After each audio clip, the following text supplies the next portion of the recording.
आवाजापेक्षाही त्यांचा वेग होता. अन्यायाविरुद्ध लढण्याचा इरादा नेक होता. अशा माझ्या जिजाऊचा शोभा लाखात नाही तर फक्त जगात एकच होता. सर्वांना माझा नमस्कार. माझे नाव पलक गजेंद्र झाड आहे. मी इयत्ता पहिलीमध्ये शिकते. माझे गुरुजन आणि इथे बसलेले माझे मित्रमैत्रिणी यांना शिवजयंतीच्या हार्दिक शुभेच्छा.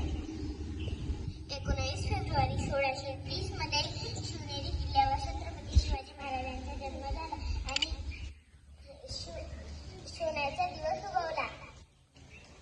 त्यांच्या आईचे नाव जिजामाँ साहेब होते. त्यांच्या वडिलांचे नाव शहाजीराजे भोसले होते. त्यांची आई त्यांना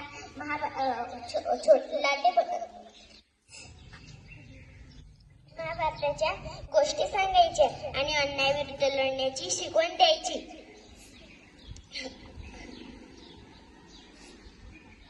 एवढं बोलून माझे भाषण संपवते. जयंती भारत.